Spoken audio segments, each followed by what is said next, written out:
This is Michael Cowen, and welcome to Trial Lawyer Nation.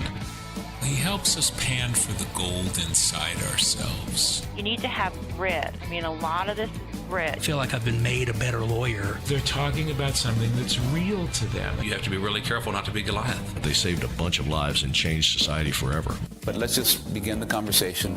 Welcome to Trial Lawyer Nation, your source for guidance to win bigger verdicts, get more cases, and manage your practice. And now, here's your host, noteworthy author, sought-after speaker, and renowned trial lawyer, Michael Cowen. Today on the show, we have an old friend of mine, a lawyer named Jude Basile from California. I met Jude 20 years ago when I was a student at the Trial Lawyers College, and he was one of my instructors. He went on actually to become the president of the Trial Lawyers College. Also, he's had incredible success in the courtroom, being named Trial Lawyer of the Year more than 12 times, and he's even been inducted into the Inner Circle of Advocates. In our conversation today, we're going to talk about the difficulties of getting to trial, advice he has for young trial lawyers, great books to read for any lawyer who wants to try cases, and the importance of understanding ourselves and our story before we can tell the stories of our own clients. We talk about something I know many of us struggle with, and that's the fear of deciding to reject a case. We had a great talk, and I hope you will enjoy it as much as I did.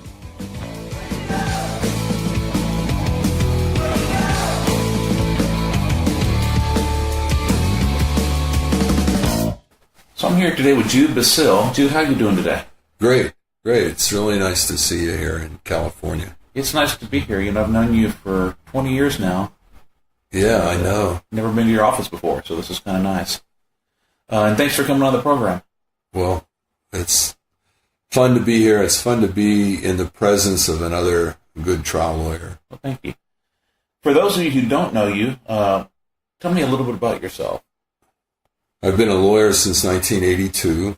I grew up in Western Pennsylvania in a bar where my dad sold beer, hot sausages, and pizza to coal miners and steel workers and railroaders.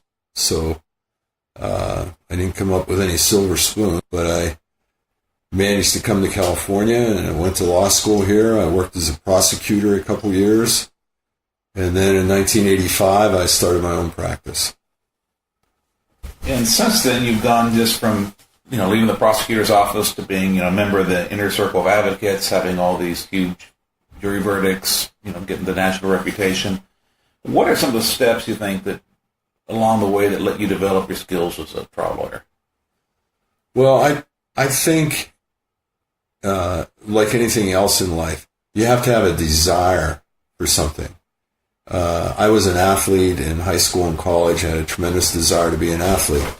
And whenever I got to law school, really from early on, I had a desire to be a trial lawyer.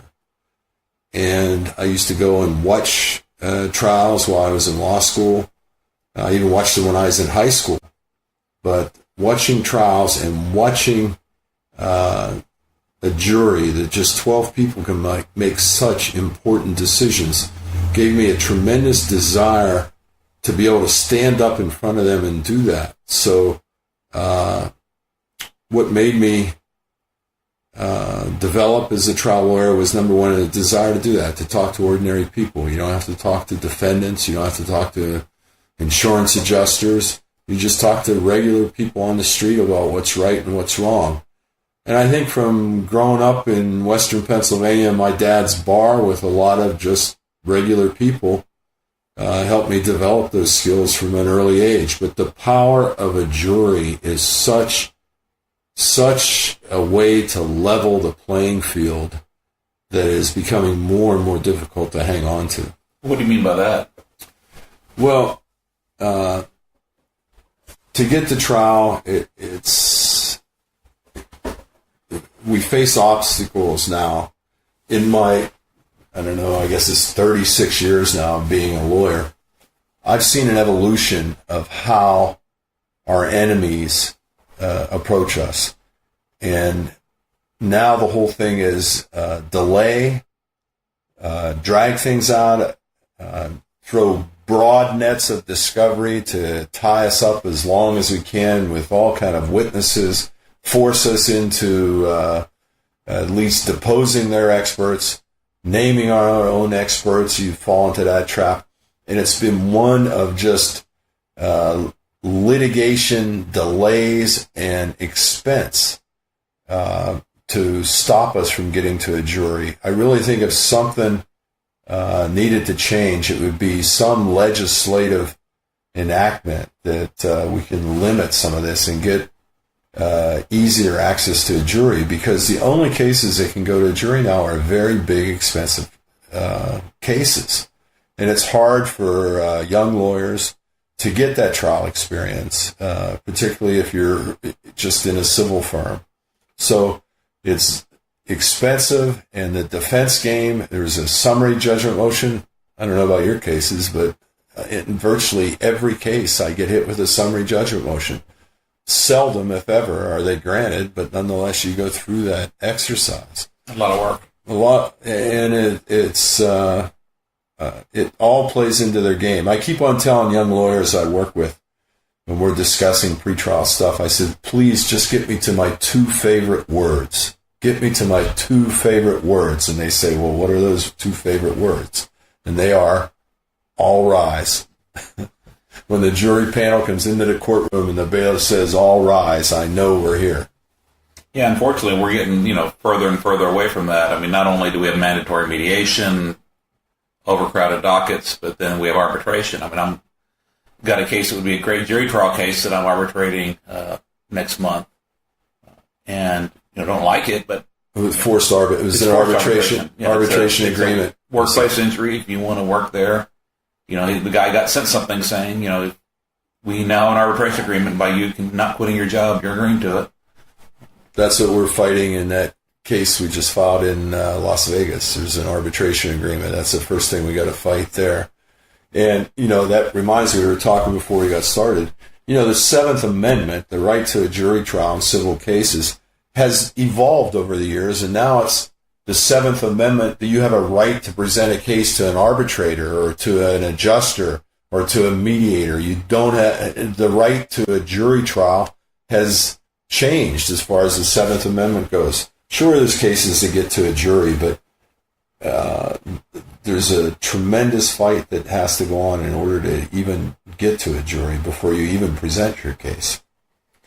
I think another part is that, not only is it hard to get there, but it really tests your determination and your desire, because I don't know that everyone really has it. Well, there's a lot of factions that weigh into running a trial practice. And I think one of the problems today is because of the pressures of running a firm, the overhead, the expenses, how expensive it's gotten, is that there's always forces, if we settle this case, we can make payroll. If we settle this case, I can pay my overhead. If we settle this case, well, I got a tuition payment. And all those forces are at work.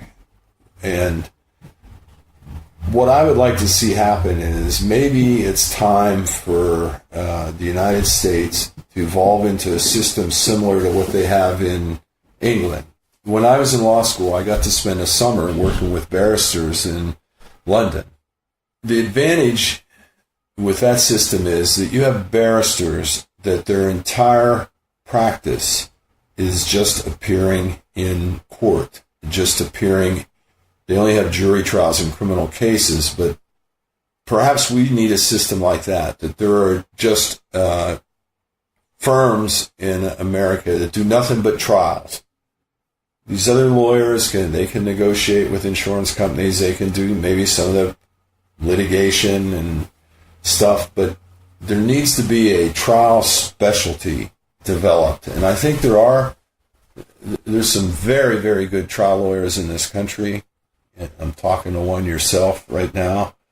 But you really need to be a student of that and do it regularly in your practice. Focus your entire practice on nothing but the preparation of a trial. I guess the only concern I'd have with that, I mean, it would be fun for those of us that like to try cases, is could someone that doesn't try cases and hasn't been in there think of what you need to do to work up a case, discover the story, get the evidence, the witnesses that the trial lawyer is going to need. I mean, how does that work in England? Do they bring them in early enough where... I probably should say we should be like England, because in England, if I remember right, the barristers who are speaking in court never even speak to the client. Whereas here, mine and your whole philosophy is that the people we represent, their case story becomes so embedded in us because of our personal relationship with them and the time and effort we spend in understanding who they are and what they've been through, that their case actually becomes our case. It's like it's happened to our family. And so that's where the English system is not like ours. That's where, I really believe that there is a need for continuing ongoing learning to be a trial lawyer. And I think that needs to be a distinct specialty in our profession today. That I'd agree with 100%. Yeah. What are some things that, we have a lot of younger lawyers that listen to podcasts that want to be trial lawyers. What are some things people can do to develop those skills? Well, I think if you're early on, like your first year or two out, and you want to be a trial lawyer, there is no substitute for actually being in there trying cases. And like I previously said, it's so hard in a civil firm to get to trial. So my first advice would be to do what I did. I was very fortunate. I hounded the hell out of the city attorney in San Diego until they had to hire me just so they could shut me up. And the city attorney back in the early 80s in San Diego handled all the criminal misdemeanors for the whole city of San Diego. And you would literally just go and sit outside of the presiding department, and the presiding deputy would come out and hand you a file and point you to a cop and send you down to the courtroom, and you'd go try a case. And they would be a lot of DUIs, a lot of shoplifting, a lot of minor batteries or bar brawls and things like this. But you were picking a jury, and you were standing up, and I probably did 50 jury trials in a year there doing that. And that would be my first advice. Get into a prosecutor's office or a public defender's office. And if I might make a suggestion, do the prosecutor first and then become a public defender, because the prosecution is a lot easier in a lot way, because you walk in, the jury loves the prosecutor, the judge loves the prosecutor, everybody loves the prosecutor, so you go in and do that. And if you're doing DUI cases, I was told that a DUI case, and it's true, if you can do a DUI case, you probably have the foundation to try any type of case, criminal or civil, because DUIs have direct and circumstantial evidence. This is driving under the influence cases. They have direct and circumstantial evidence. They have eyewitness testimony. They have expert testimony. You got chain of custody you got to deal with on the blood samples. So you learn all the evidentiary stuff, and they're really good cases to get your feet wet and try. So that would be my first thing. Get in a prosecutor's office, then do public defenders and do court-appointed work, because that's where you can get really tested. When you're doing, when you're a public defender, you go into court and everybody hates you now. The judge hates you, the jury hates you, and even your client hates you sometimes, And if you can do stuff in those cases, then you're a real trial lawyer. I did it by doing a lot of low property damage, soft tissue auto cases, mostly chiropractor only. And I had 3 set every week and got to trial 10 to 12 times a year for a few years, and eventually was able to win enough of them. Win all of those, but win enough of them where people started entrusting me with bigger cases.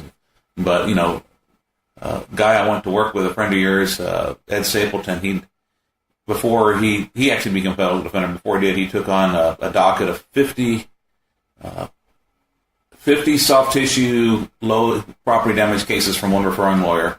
And because he gave us so many, Ed gave him a 50% referral fee. So I was trying them. I had to buy Ed. I had to pay the other lawyer 50%, and then I had to pay Ed his percentage. So I didn't make any money, but I got to try a lot of cases. I think there's some opportunities for people that want to stay in the civil world. they're not as sexy, but some of the mass car wreck firms are looking for people that will actually try cases. And, the problem is a lot of people say they want to try cases, and I've had that at my firm. There's some lawyers that want to try cases and they go try them. There's some people that say they want to try cases, but for some reason the client never wants to go to trial. They'd rather have the sure $1,500 in their pocket than go to trial. And it's all, if you want it bad enough, it's all in how you talk to the client. And Right. Yeah, I agree with that. And there's no substitute for it. Would you agree? There's no substitute for actually being in the courtroom.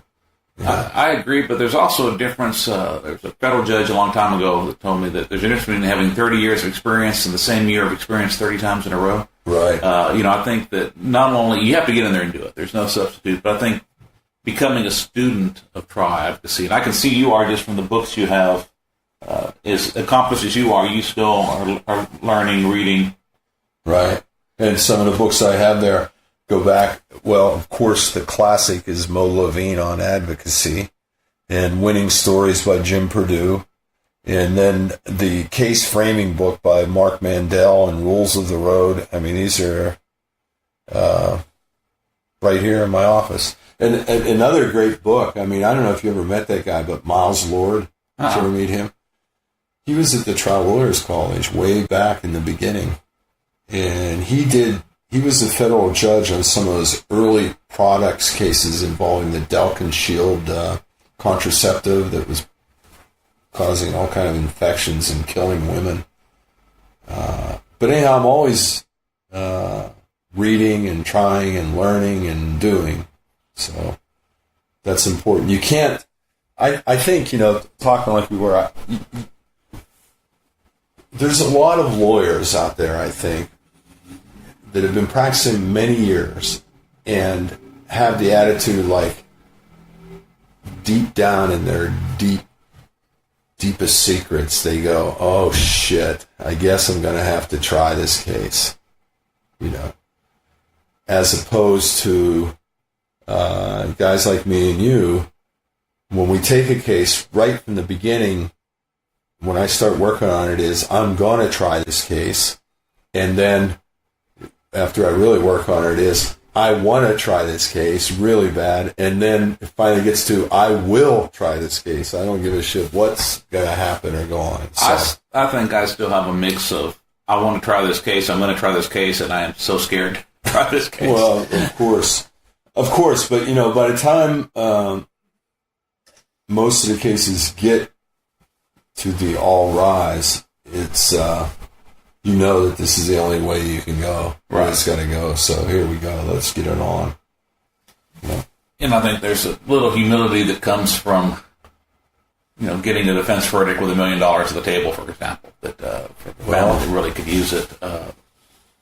Luckily, at least I was an associate and wasn't making the decisions when that happened, but that scars you. Whereas most of the cases, it's an easy decision. I mean, most of the cases I've tried, I don't know about you, the offer was not one that was going to make a substantial change in my client's life. I was the only one with any real risk because I had money in the case, so that's easy to go try it.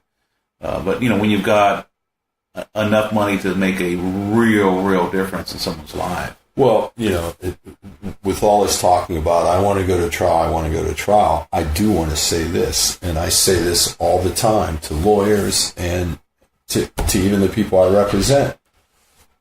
We can always be bought out. Our egos are not so big, should not be so big, that we cannot be bought out. Because like you just said, if there's money there that's going to change people's lives and take care of them, you cannot walk away from that, or at least seriously consider it if it's going to change the lives of people that really need it. Now, the fortunate situation to get in, though, is one I'm looking forward to trying in January, it's said. It involves a cell phone use of a driver that was calling into work at the time using a cell phone and went off the road and killed a bicyclist. And the woman that was killed, I represent her husband and 2 adult children. And they're not Bill Gates, but they don't need the money. What they need is more corporate awareness of the dangers of cell phone use. And so the good position I'm in is it doesn't matter. And I've already told the other side, and they don't hear me what I'm saying. There are non-monetary considerations that must be met before that case will ever settle. Now that's a rarity there. That you have a family like that they don't care about the money. They want a change in corporate policy regarding cell phone use while people are driving. So I'm very, very excited about having that opportunity to try that case. And it's so fun when you have a client like that. I had one, she would not, and the case ended up resolving, but the non-negotiable part the whole time is a tire came off of an 18-wheeler and hit her 70-something-year-old mother's vehicle and caused a fatal crash. And it wasn't about the money. She didn't need the money. And, the 70-something, she was supporting her mother, not the other way around. But unless they agreed on a training program to train the drivers on how to properly check the pressure of their tires as part of the pre-trip inspection, because that's what running on an underinflated tire is what caused the incident, she wouldn't negotiate. And so she wouldn't talk money at all until they agreed to that. And once we agreed to that, we got a settlement. So you got that? Yeah, and they did it, and she felt good. She honestly, I think, felt a little dirty asking for She was a very, very religious, very conservative person. I think felt a little dirty asking for the money, but because it came with change and the thought that she could save someone else's life, it made her feel good. See, that's so great when there's non-monetary considerations that make stuff safer or better for everyone. I mean, those are the most satisfying times, really. As a trial lawyer, I know there's financial benefits, but to actually obtain justice for people and obtaining it from juries is the most thrilling.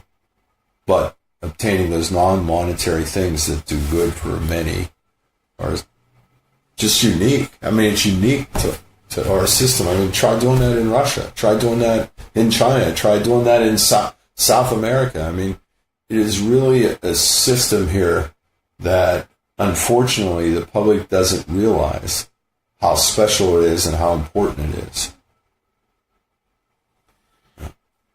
Kind of switching a little bit, but still staying on trials. I think you and I talked a little before this. I think we both agree. Trial lawyers are storytellers. But how do you find what story to tell? Well, that's a great question, but there's some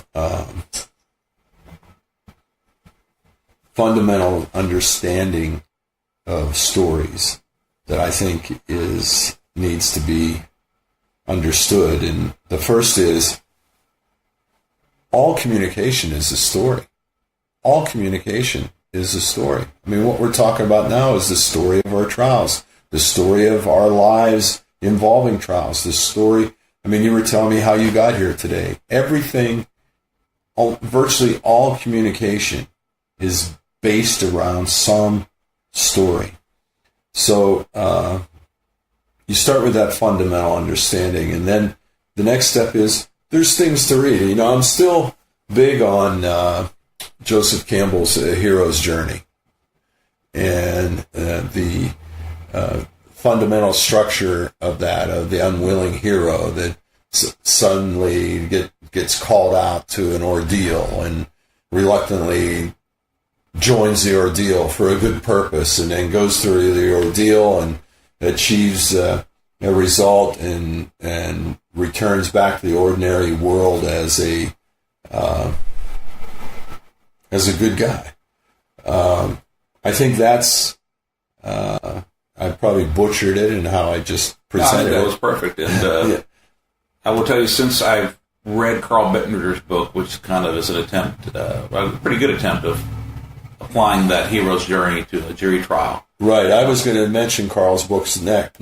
Yeah, it's changed the way I try cases and has made an incredible difference in the results. But keep going. I'm sorry about that. Yeah, well, that was the second thing.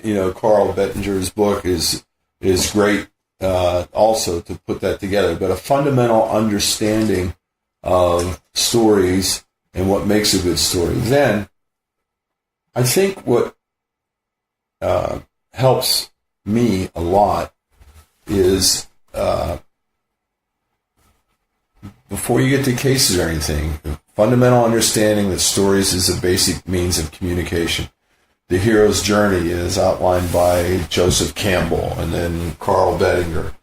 And then looking at what's our own story. How can we understand ourselves and our own story? And I know you and I have done work, and it's a bad word to say because people don't understand it, done work in psychodrama, which is kind of a crazy term, psychodrama. But then again, if you want to be a trial lawyer, you probably got to be a little psycho and understand drama. But that's off the topic. What I'm talking about as far as stories go is how do we explore our own stories? How do we understand the story of our life? What chapters in our own story has really made us who we are? And how do we understand our own story? How can we face our own truth of who we are and what we've been through? I think going through that and exploring our own stories then is the next step. Once you've done that work, then you can become to an understanding and an exploration of the other's story. Why do you think it's so important to understand, more of ourselves and our stories before we try to learn other people's? Oh, great question, because that's the truth. That's our own truth. And if you can find your own truth in who you are and what you've done, and have the courage to look at who you really are, the good stuff, but also the bad shit that we've all done in our lives, the struggles that we've had to face, the pain that we've had to endure in our own lives. Once you have the courage to face that, then the curtain is opened up to explore the other. At least that's how I've seen it with me. Maybe you've experienced that too. Then I have a much more better understanding of this person that's sitting on the jury that's going to say, you're just a greedy lawyer. You're just someone that's out in this for the money. And then you can explore that person. Well, where's that coming from? Why do they feel that way? How do they understand that? So that's why I think or witnesses, experts, everything, but understanding your own story first then opens the door to that. And that, if I can do another short war story here. Absolutely, the more the better. On that same topic, it just came to me. I was in a trial once, and we were doing jury selection. We broke for the evening, and we came back the next morning, and I was still in the middle of jury selection. And before we started, a juror put up his hand, and the judge said, "Yeah, you got a question?" He goes, "Yeah, I went home last night, and I thought about all the things this lawyer talked about yesterday," pointing at me. "And I don't think I can be a juror on this case anymore." And the judge goes, "Well, tell me a little more. Why can't you be?" And he says, "Because all that lawyer wants to talk about is money. And I think it's disgusting. And it seems to me like he's just here for money." Now he's saying this in front of the whole panel with me, about me. And so the kind judge at that moment says, "Well, maybe Mr. Basile will have a few more questions for you. Go ahead, Mr. Basile." Wow. So at that moment, I stood up and I said to him, I go, first of all, I want to thank you for being so honest and saying that, because that's exactly what I want everyone else to be here. And I suspect there's probably more of you here that feel that same way. And of course, I got a lot of head nods. And I said, "Well, who else has a question like that?" And another juror put his hand up and said, "Yeah, I got a question. Do you really have a case here, or are you just in this for the money?" Asked me straight out. And I looked him in the eye, and I said, "I'm going to be straight with you. I am in it for the money. I got a wife and 3 kids, and this is how I make a living. I'm in it for the money. But I'm also in it because I've fallen in love with this guy. I represented a young boy that a wall had fallen on him and crushed him terribly. I've fallen in love with him, and I believe what happened to him should have never happened and was wrong. There was dead silence in the courtroom, and everybody looked at me. We went through the trial. After the trial, we got a good verdict. I went in to talk to the judge. They paid. Some weeks later, I went in to talk to the judge, and the judge says, when you won that case, it was whenever you told them the truth, that you were there for the money and you loved your client right at the beginning. So that's kind of a long story, but that was having the courage to look at who I am and be truthful. Yeah, I'm here for the money, but this is it. I think there's two things. I said, one, if you didn't say you were there for the money, who'd believe you? Yeah. The other thing is, if you didn't really love your client, who'd believe you? Right. I mean, you can't, you can't just go say it. You have to actually do it. Yeah, I remember I walked over to him. Matt was his name. Slowly, I put my hand on his shoulder and looked him in the eye when I said that, and meant it, and did it. Now, if we might just freeze that for a moment, how would some other lawyers have handled that situation? They would have said, Your Honor, they would have turned to the judge to save him. Your Honor, is this appropriate? Or, Your Honor, may I have a sidebar? And I think I want to excuse these people, or not face that uncomfortable moment head on. Or it's not about me making money. You're not supposed to consider that. It's about safety. It's about, start preaching. Some bullshit. Yeah, you're not supposed to consider the money. Your Honor, would you instruct them that they're not to consider what money I'm making? Or that, some lawyer-like way to do it instead of a human-like way. Yeah.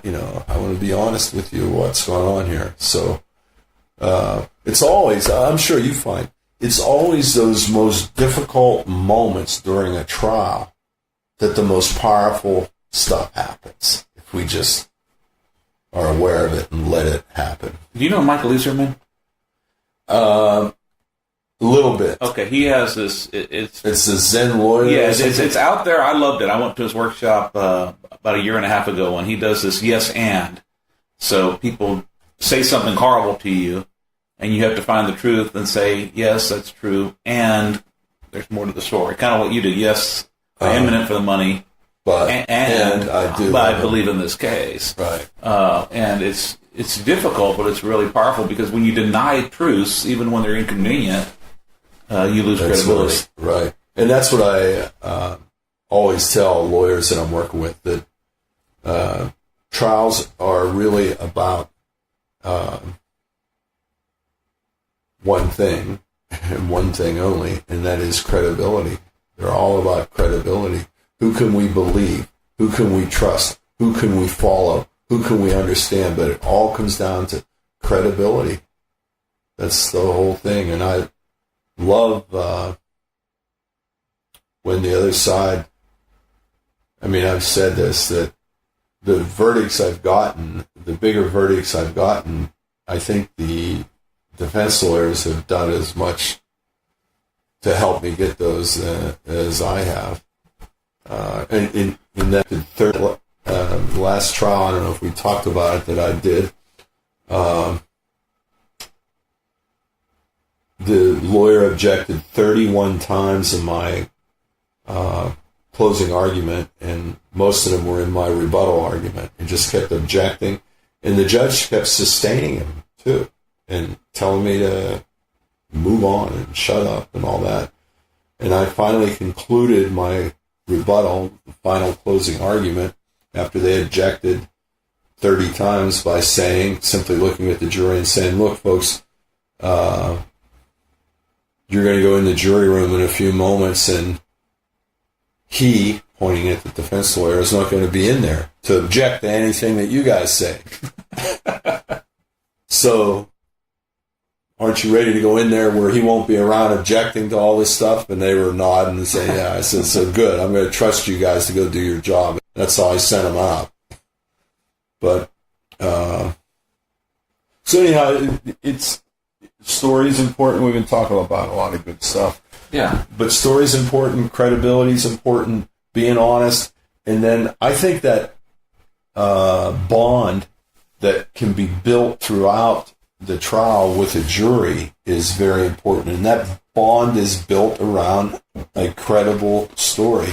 So we've kind of gotten off track, but you were asking, how do we then come to this story in our case? And I think after, like I said, a fundamental understanding, all communication is stories, Joseph Campbell, Carl Bettinger, and then how do you get, then exploring your own story, I said was the next step. And then, okay, how do you get to the case story then? Well, fundamental rule of mine is you can just never spend too much time in the lives of the people you represent.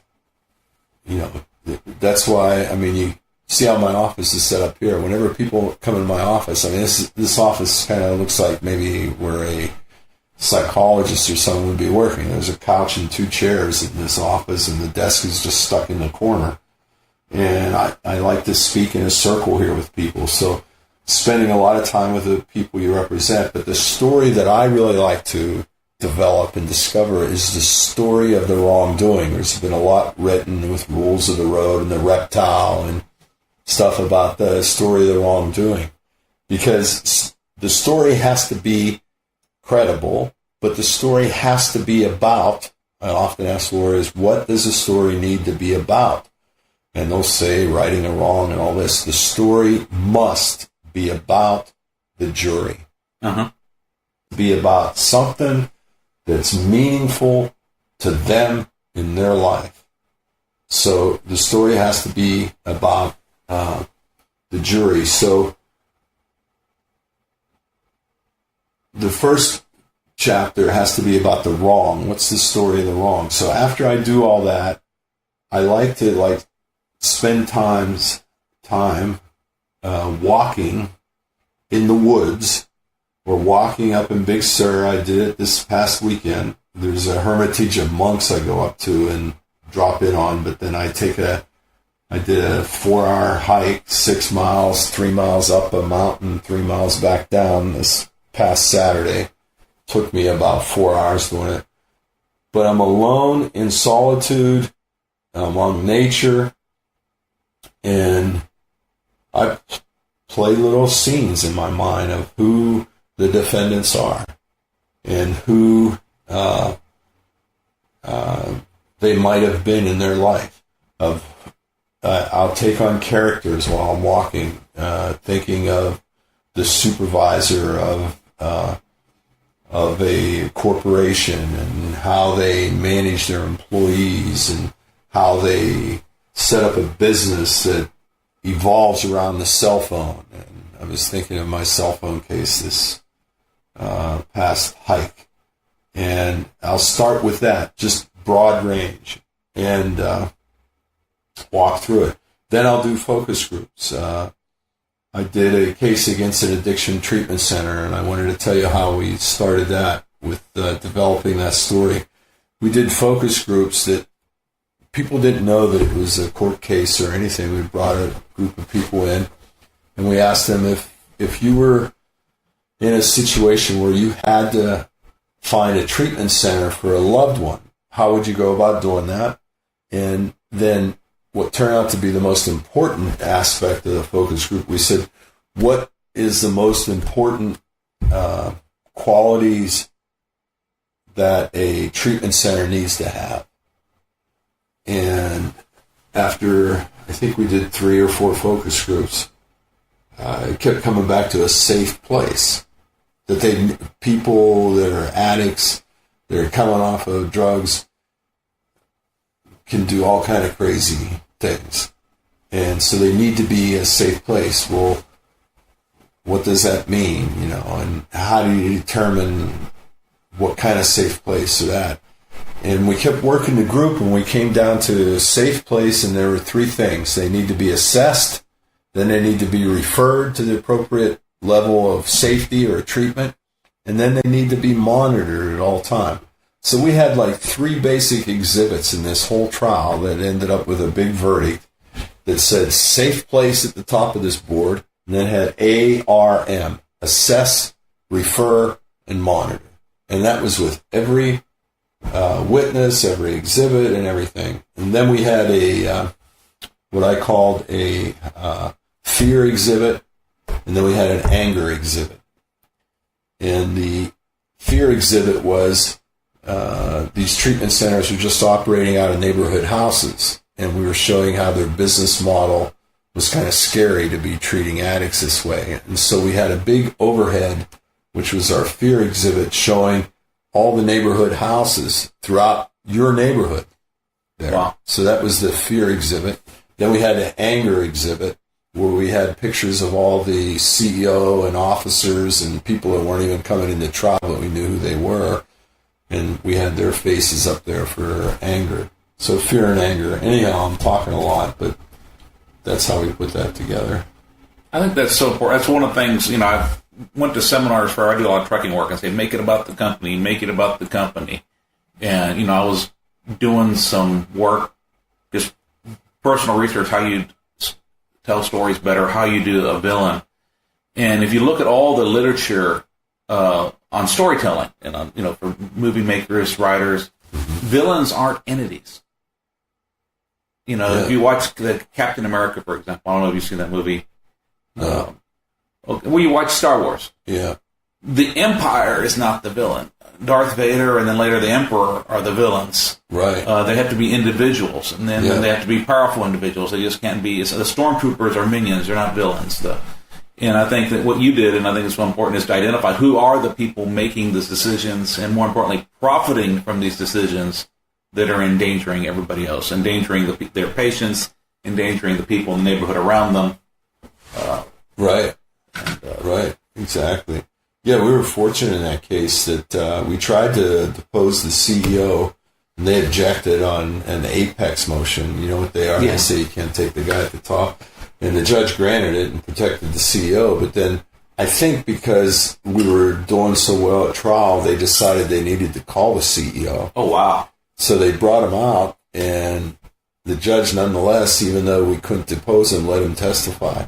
But he was their last witness and was an obvious Hail Mary witness and didn't know anything about the facts of this case and was just there to try to save their ass. And that came off really well. And he was the villain that walked into the courtroom that just about money and greed. That's awesome. And I know nothing about this case. And so, I guess one of the challenges in an addiction treatment center is you had a client that was in an addiction treatment center. How did you deal with that?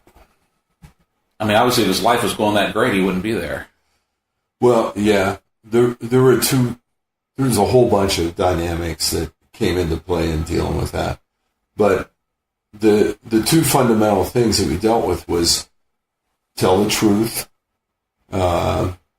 He was a career alcoholic and then developed an eye disease where he was going gradually blind. And so he lost his job by losing his sight, and then he started taking Xanax and benzodiazepines and over-medicating himself on that. So it was not like a street drug using it for pleasure. So that was one way we differentiated it. His story, once again, was he was a overworking guy, but was a functional alcoholic, developed an eye disease that, if you're going to go gradually blind at age 47, it's going to be pretty depressing knowing that that's happening. So then he over-medicated, which was wrong, but he over-medicated with the Xanax and hit bottom. So we had a story where it wasn't like some kid just shooting up with heroin on the street for fun. So that story. So that was one way to combat it. But the other way was we focused a lot of attention on the defendant on that and how addiction treatment and addiction is such a big problem in society today, and it's a massive problem that's out there, and look how bad it is, how they're doing it, how they're taking money from people and not treating them appropriately. And what happened to the poor guy in that case? Oh, it was terrible. He hit bottom and got in a tussle with a wife, and the cops got called, and he got arrested. The wife picked him up the next day from jail, and they said, we got to do something about this. So they went online and in the phone book, and they found this company, and they hustled him to come in, and he takes a bus and a train from Northern California to Southern California. And he's in their care for 20 hours. And during that period of time, he's gone through severe withdrawals from the Xanax being shut off cold turkey. It should have been tapered. He's delusional. He's almost in a state of psychosis, doesn't see reality or anything. They don't take him to a hospital. They put him in a room by himself alone for over 2.5 hours. No one's checking on him.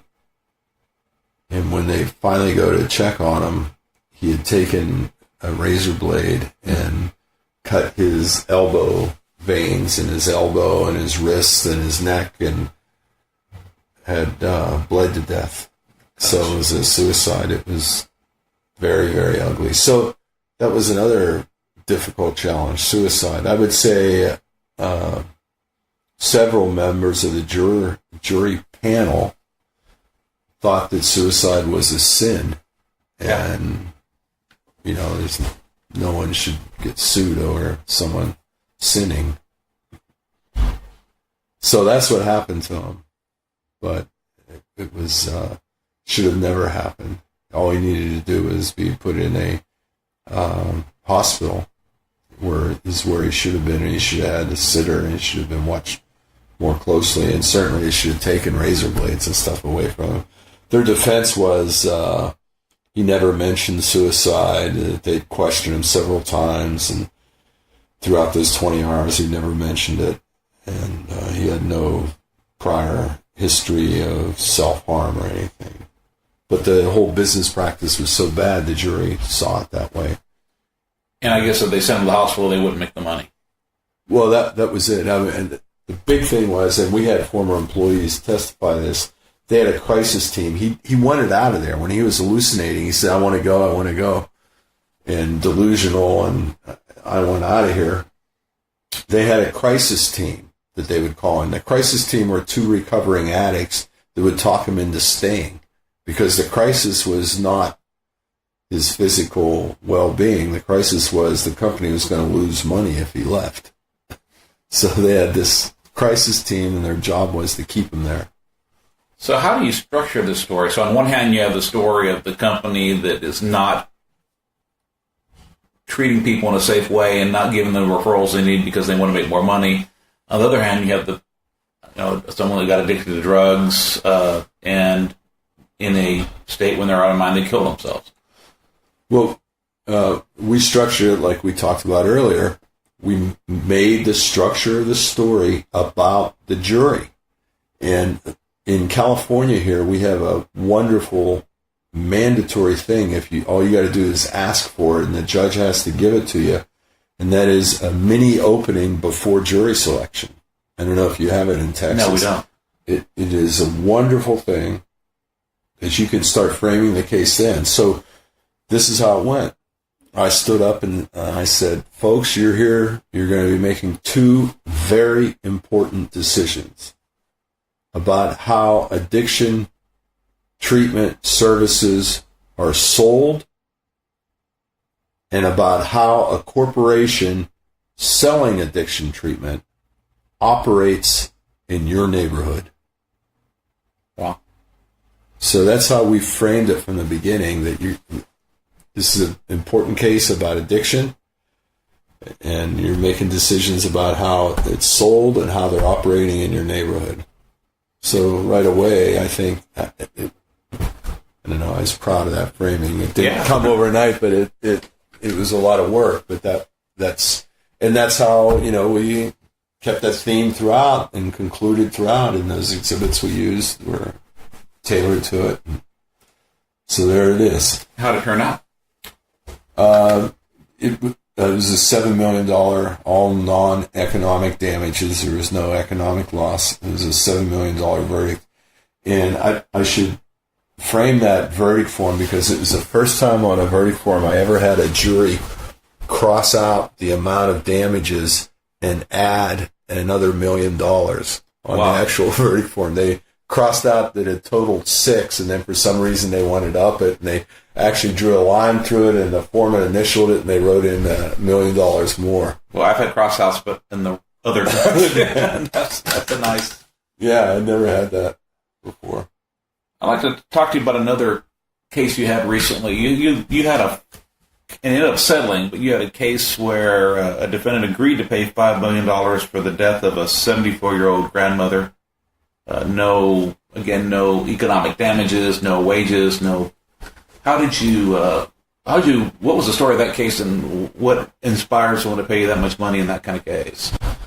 The reason I say that, I hear all the time, well, an infant or an elderly person's it's worth less than $1 million. I hear that all the time. I don't believe it, but I hear it all the time. Right. Well, I told him this could be one of those jokes, how's Jude Basile get a $5 million settlement? Well, it was a $10 million case. Because that's what I told him, that I represented 2 adult children of Faye Lego. She was a Filipino woman that had a tremendous life story.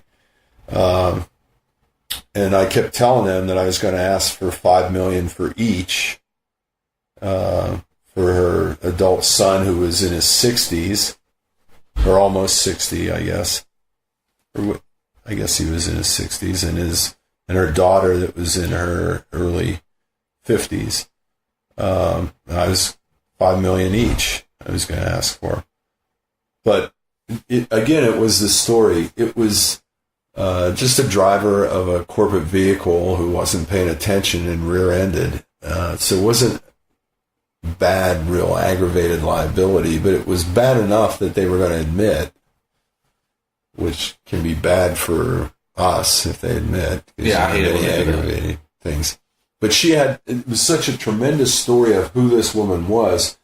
She was born in the Philippines, and she had her son, and her husband died when her son was only about 2 years old. And she knew she would have to come to or she thought that the United States would be a better place. And so then she managed to come to the United States, and she worked in factories, and she remarried, and then her second husband had her daughter, and then he died, and she was a single mother again. Oh my gosh. And so she raised these 2 kids as a single mother, put them both through college, and they're both doing very well. And then on the day she died, she had a little house outside of San Francisco in the South Bay area, and she had taken in a young girl that was a distant family friend who was a college student at, I think, the University of San Francisco, and just took this girl in to live with her so the girl could afford going to college. And she was just such a good person and such a prime example. I mean, she was like Mother Teresa. And so that was the story I was going to tell over how valuable the wisdom and the love and the understanding that a person of her quality provides to her family is priceless. And how did you discover that story? Lots of time with the 2 adult kids going and spending hours at the daughter's home with her grandkids, going in the grandkids' rooms and seeing things that they had from the grandmother, watching the little grandkids talk about the grandmother, hearing the story from the adult son of how he grew up and how tough it was and how his mother was always there, with specific scenes of him coming home from school and her working at nights after he'd be put to bed. Again, it's back that you can't spend too much time in the lives of the people we represent. So when, unfortunately, it was a defense lawyer that took pretty long depositions of these 2 people, and I had worked with them to just tell the story in the deposition, and I laid out for them who his mother was. And this is back, I don't know if we were talking on this podcast about it, but this is one of those cases where, yeah, I want to try that case. Yes, I truly believe it's 10 million, it's 5 million each. But when, and the families, they were both doing well. They didn't really need a lot of money or anything. So when they came to $5 million, and it was a number that I ultimately came to, I told them, look, 5 will do it. And then they came up with 5. That was enough to buy them out. Do I want to torture them with the trial? Do I want to bring them in and have to say who their mother was in front of all these strangers with all the uncertainty of what might happen and with a judge there that they don't know and in a courtroom? And, you can't do that. So, yeah. So when they came to 5, we pulled the trigger, appropriately so, and they structured it for the grandkids. Oh, wow. Yeah. So it's a good family. Yeah. Yeah. So I felt good about that. So how do you spend so much time with your clients? How big of a docket do you carry? In the past 15 years, I've never had more than 5 cases at a time going. Right now, I could say I got 3.5 or 4 because one's on appeal. I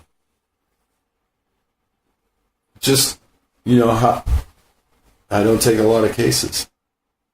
And it's not that I don't spend a lot of time on the ones that I do have.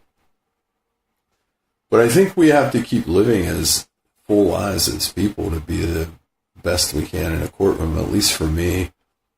When I hear these lawyers just trying one big case after another, I don't know how they do it. Maybe I need to learn how they do it. Because when I'm in trial, it's intense time. I still, after all these years, I still cannot sleep during trial. I'm taking the Excedrin PMs, and wow. It's crazy. I cannot sleep no matter how much I started practicing TM a little over a year ago, and I thought that would help me. Transcendental meditation. I still do that, and it's been great for me. And I hoped that was going to help me sleep, but I still don't sleep during trial very well. So, I don't know, maybe if I had a big caseload, I wouldn't be able to get so intense and then I could sleep. But I like it this way. I've been very, very fortunate, to have the cases and the people I represent. How did you find the courage to say no to all those other cases? And worry about if I say no to this, I might not be coming. The next one might not come. That's been one of my biggest struggles was, you have a referring lawyer that you've done work with, brings you a case, and there's that voice in the back of your head, well, I say no to this one, maybe I won't have any cases next year. Well, that's funny, though.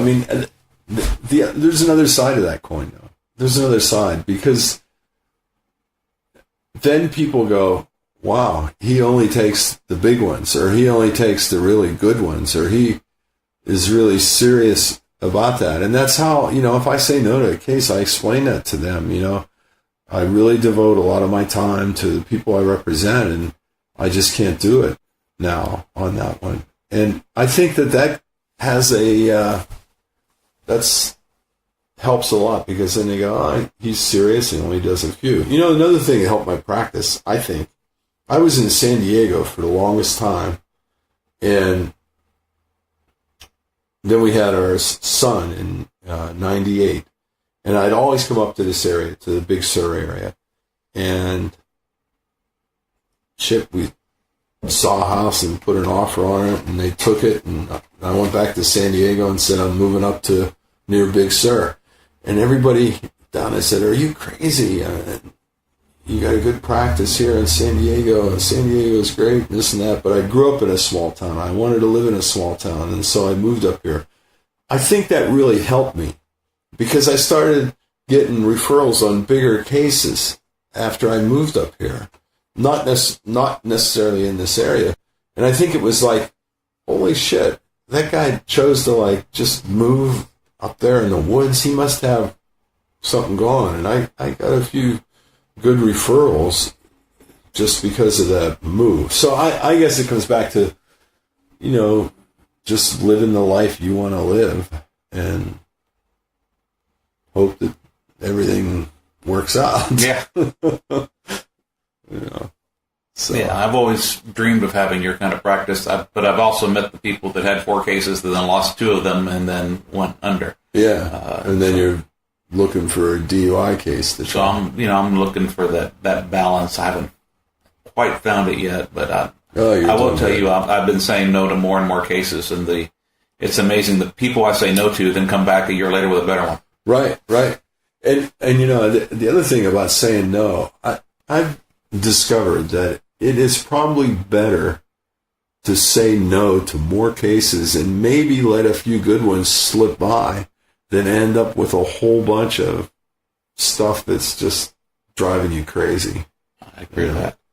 I've learned that the hard way too. Yeah, we all have learned those lessons. On another note, if someone does want to get a hold of you, let's say that maybe have a case they think might be one of those 4 big cases or something, how would they get a hold of you? Jude at basilelaw.com. Drop me an email. It would be fine. And I'm always available out here. I'll even give you my cell phone if I'm 805-909-8113. And I'm happy just to talk about your case. Or oftentimes lawyers are calling me and just, what do you think about this? Or how should I frame this or do that? I really do think that we are the last vestiges of a true democracy as trial lawyers and a jury. I don't know that we have a whole lot left right now in our government besides that to get stuff done. So I'm glad to help. At least they haven't yet put lobbyists in the jury room, so. No, but they've done enough outside to pollute their minds, for sure, that we got to fight to overcome. But you can still overcome it with a good story. Absolutely. And credibility. Yeah. Being who you are and being straight and honest. Well, Jude, I really enjoyed talking to you. Thank you, Michael. It's so nice. I mean, I'm honored that you'd stop by here. And do this. Well, it's a beautiful place to come. I appreciate you having me. Great.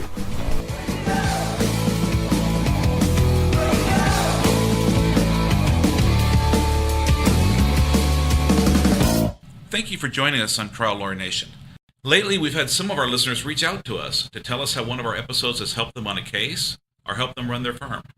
We appreciate your support of the show, and we love hearing from you. I'd like to encourage each and every one of you to contact us via email at podcast@triallawyernation.com. Please tell us what your favorite episode was or how you heard about our podcast. If you have a request for something, let us know, and we'll do our best to do it. Thanks for tuning in, and I look forward to having you next time on Trial Lawyer Nation. Each year, the law firm of Cowen Rodriguez Peacock pays millions of dollars in co-counsel fees to attorneys nationwide. Are you an attorney with a catastrophic injury or wrongful death case you'd like to discuss with host Michael Cowen? If so, you can reach Michael by calling 210-941-1301 or send an email to michael@cowenlaw.com. We look forward to talking with you again soon as we continue to explore powerful insights from our amazing host and remarkable guests here on Trial Lawyer Nation. Until then, please be sure to subscribe and review this podcast on iTunes or your favorite listening app so we can continue to reach more listeners. Visit us at www.triallawyernation.com to send us a message, listen to previous podcasts, or learn more about Michael Cowen and our guests. This podcast has been hosted by Michael Cowen and is not intended to, nor does it create the attorney-client privilege between our hosts, guests, or contributors and any listener for any reason. Content from the podcast is not to be interpreted as legal advice. All thoughts and opinions expressed herein are only those from which they came.